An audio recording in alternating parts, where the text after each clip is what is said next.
Bigyan mo na rin kamo ng pananumpok. Kanya-kanyang naniniwalang malikit lang ang epekto ng isinataw na tarifa ng Sagutin ng China ang Taiwan, pero posibleng paglilikas ng libu-libong OFW sa Taiwan, pinasahandaan. Prosecution team ng Kamara patapos na ang paghahanda sa paglilitis kay Vice President Sara Duterte. Inamin natatakot sakaling makabalik ng Pilipinas si dating Pangulong Rodrigo Duterte. At sa labas ng bansa, lang ang mga namatay sa kalating 7.7 na linggoy sa Myanmar, umabot na sa mahigit 3,000.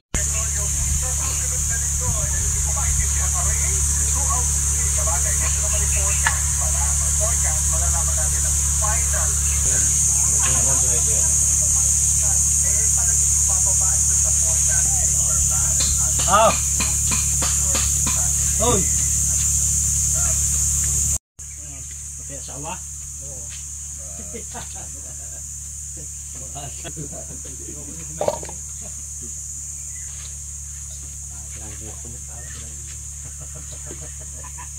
Ano?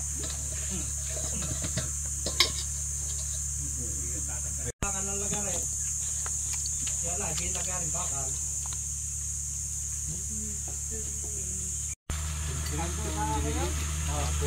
Tinapay. Tinapay na eh. Kayo rin lang mo nakakain yung mamaya. Nilalagam na kanya.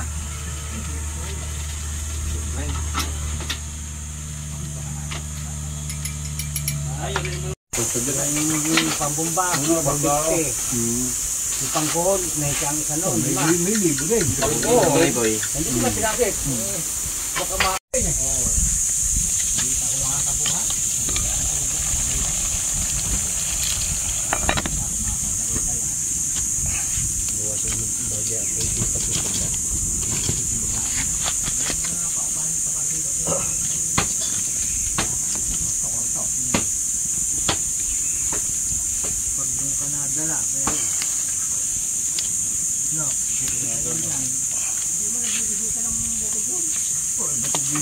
Sinasama yun daw.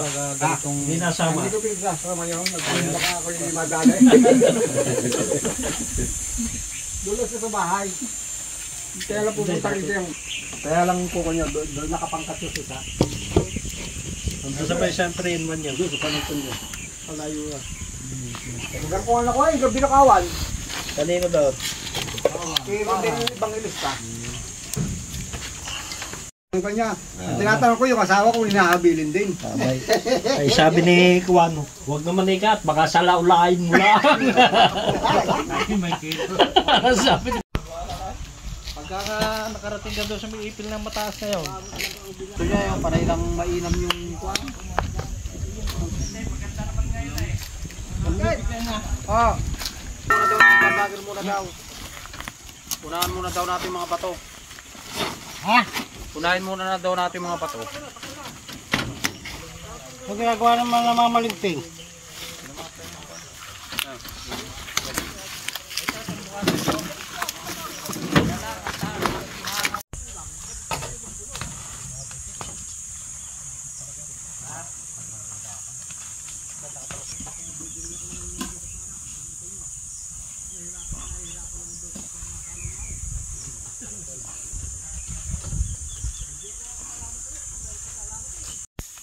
Video ko kayo ah.